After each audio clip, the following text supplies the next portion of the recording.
boy! And isn't the official banner of Varesa and Xianyun is finally here, and this is going to be a pretty interesting banner for many of us. And it's pretty nice for us because in the last prediction video I made on Varesa Banner, we actually predict some of these characters to be returning, but we're going to be touching on the 4-star in a little bit because as usual we're going to be diving in depth into the banner and providing my personal viewpoint and advice for you guys before you actually decide to pull on the banner, because again, many good characters are probably going to be coming or returning in the future as well. Varesa and Xianyun is basically going to be on the first phase, which many of us are excited. So if you're planning to swipe for pulling, then don't forget to check out Loot Bar. If you know me, I've been recommending you guys Loot Bar before, since you can always save almost a 23% on all of your top-ups with over 100,000 orders and so many good reviews at this point. And by the way, this also applies to PS5 and Xbox user who can place orders through Loot Bar. You can be sure that Loot Bar is trustworthy. Here you can see my order receipts of all of my top-ups that I have done. So guys, be sure to check out Loot Bar through the link in my description, as it can be a great way for you to save your money, especially if you are topping up a large amount.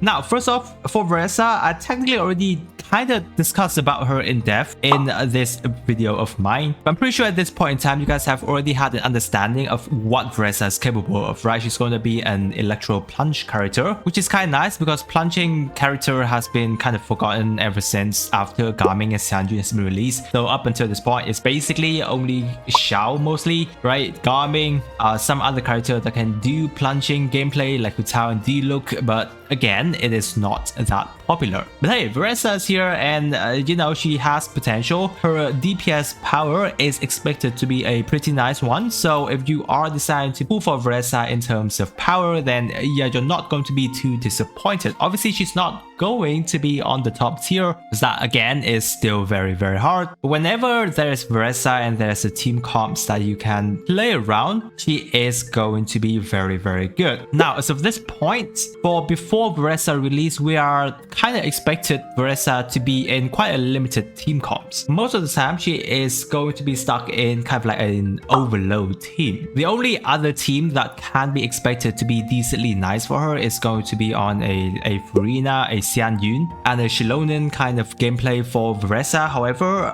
Electro Charge Varesa isn't expected to be good at this point. So overall, her overload team that comprises of Xianyun, Chevrus, and the last character can be Mavuika. That's shaping up to be a very nice team, especially if you have high constellations Xianyun and Chevrus. Oh my god, that is, yeah, it's interesting thing to see that overload team is creeping back up to be really good, especially when you're looking into Varesa best team comprised of a number of only 4-star character. So that's definitely an easier things for you to manage when you're building a team around her. Now, that being said, her team comp is not going to be too diversified, right? So if you're someone who mostly not interested in overload team, then Varesa is most likely not going to be for you. Other than that, plunging mechanics, and of course, the thing is with Varesa at this point in time is that we still need a lot of time to actually test her out, especially after her release, so that we can find most likely more optimal combos, team rotations, and character usage alongside with Varesa. We're saying that she's kind of like hardlock and overload at this point, but who knows, when she actually is released, there may be other characters that works really well with her and then potentially open up her team comp. So as I've mentioned before, it is going to be the best thing for you to actually wait a bit of time after Varesa release before deciding to pull for her. Then again, if you're already loving Varesa's personality, you decide to pull for her, then I really wish you good luck. Coming up next, we have Xianyun. Yes, she is expected to be a more niche character in terms of plunging mechanic gameplay. However, what's good about Xianyun is that she has access to whole team healing, which is overall a still pretty nice thing, especially if you're using Xianyun alongside with Farina. Right, Farina loves to have Xianyun, especially if you are using Xianyun on a team anyway. She does open up a plunging mechanic team comp regardless of whether your DPS character is able to plunge or not, which is a really interesting thing about Xianyun and something that I really like about her. I've been using Xianyun on most of my team because, especially with a Kuching's user like I am, I can't actually go ahead and play around with an Electro Plunge Kuching. So technically speaking, I've already got a Varesa long before Varesa mechanic Electro Plunge actually arrived. So whether or not Xianyun will work best on your team, right, she is an okay character to have on your account because of the healing and the open up of the team comps too for you guys to play around with. Other than that, she's amazing at world traveling. Even if you only have her at the C0 level, her E skill actually allows you to either travel very far distance or help you to climb up mountains rather easily. I have a C1 Xianyun and she does that absolutely amazing, which is why I just love having Xianyun around with me. Now, as I've mentioned before, even though Varesa is a Electro Plunge character and Xianyun is made for her, however, again, Xianyun might not be the best on a Varesa team because the Electro Charge team can be a lot worse compared to an Overload. So this is kind of a good thing for Varesa pullers because you're not hard pressed to actually try and go for both 5-star character in one of the patch. Therefore, if you're pulling Xianyun at this point, it's more or less going to be having a Garming team being built or improving your Xiao team, or more or less going to be a preference of your choice at this point, which leads us to the more interesting parts of these 5-star character, and that obviously is going to be the 4-star character that runs alongside with them. Now, we didn't know that Ian-san is going to be on the Varesa banner, which is, yes, at first, thank God, because Ian-san is kind of like a must-have character on the Varesa team. You're especially trying to get Varesa. But now, on top of all the icing on the cake in the world,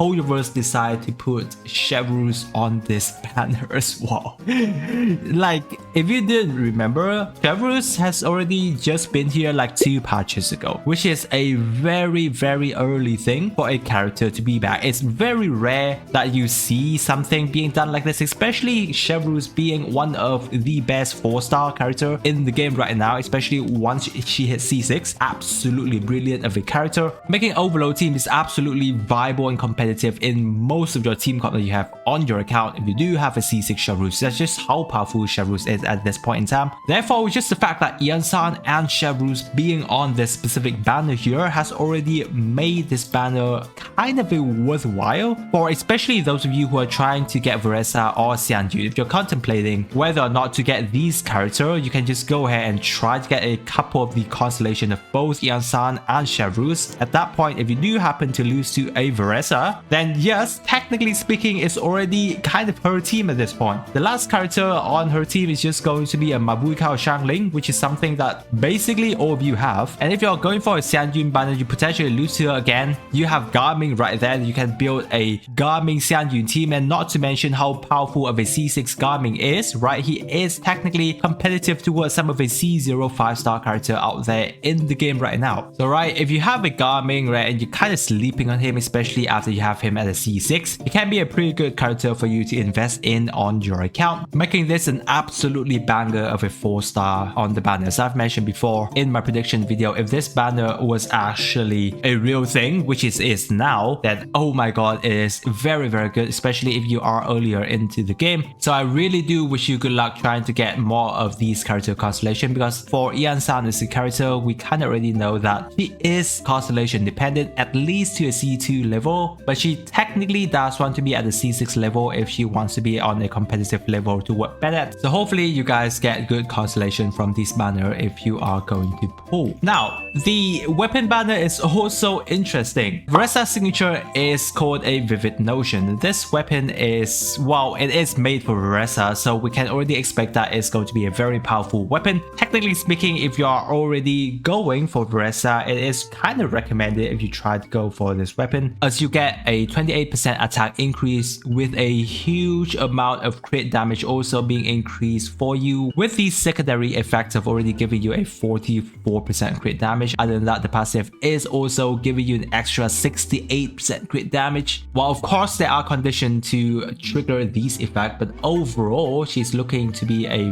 very, very high crit damage build character if you are having this weapon. Other than that, it's kind of hard for you to use this weapon on any other DPS catalyst character at this point. However, the reason why if you're trying to go for Varesa weapon, the banner is decently good is because Xianyun's catalyst is right next to her as well. Now Xianyun catalyst give her quite a high number of attacks so that you do have to manage between your crit ratio. However, the passive also increase plunging attack damage, which is perfect for Varesa as well. So technically speaking, she can use Xianyun weapon to a very nice amount if you are trying to go for a weapon and you do lose to the crane. Therefore, it's not too bad of a thing. But then again, this is only for if you're trying to go for a Xianyun or Varesa specific weapon. But do know that these weapons are not universal overall, so it's not recommended that you try to pull for this weapon and then slot onto some of your other catalyst DPS character. Other than that, we have a whole kind of series for Natlin 4-star limited weapon. Now, even though they look kind of nice to be here, the overall usage of these specific weapons are kind of limited at this point. You have the polearm that gives you energy regen, which is kind of decent, but the passive are focusing quite a lot into your E skill. You do have the sword that gives you a decent number of attack, but then it also focuses on having your normal attack damage increase, right? Again, not too many characters that focus too much on normal attacking gameplay for sword character. The catalyst is okay. You do have HP increase, which is kind of nice. So overall, this catalyst is more toward like you using on a character like Mulanni, for example. Like even the claymore is very niche at this point. This is kind of like a claymore that's made for garming because it is kind of like a plunging passive increase. And then the bow is kind of okay, right? It focuses on charge attack damage increase and works similar to how Armor's bow work, right? Like the further the arrow distance can travel, the more damage you will be able to do. So as we can see, most of the 4-star weapons we're not going to be able to make use of too much. I'd rather they put like either the Favonius or the Sack series. That's going to be a lot better. But overall, as we know, it is not too great of a weapon banner if you're not trying to pull for a signature for Varesa or Xianyun. These are very much focused toward those two characters. If you're deciding to pull on the weapon banner, I really wish you good luck. And then moving on to the next part, looking into one of the most important part of the video as well, which are going to be the future banners discussion. Now, at this point in time, we don't really have too many ideas on which character are going to be appearing in 5.6. You know, there may potentially be Skirk. Yeah, if that does happen, that's going to be a huge thing for you guys to consider. Not to mention, Mavuika Sitlali is probably having a high chance of coming back in 5.6 as well. Maybe not both of these characters because whole universe knows how good of a value these two characters are. Either it's going to be Mavuika or Sitlali going to be back, and yeah, I'm pretty sure you guys know how powerful these two characters are. But there are more pressing issues with those of you who are trying to get a Xianyun, because Xianyun is like right after the Varesa and Xianyun banners as well. So that's going to be a huge consideration for you on that part. Whereas either will it be worth it for you and try to get like C6 Yansan, C6 Shabrus over a C0 Xianyun at the current point because of the banner being so very good, which of course depending on your individual accounts quite a lot. Therefore, what I do many of the time is I try and go and snipe some of the constellation on the banner specifically if you are not near a pity, and then try to save your pool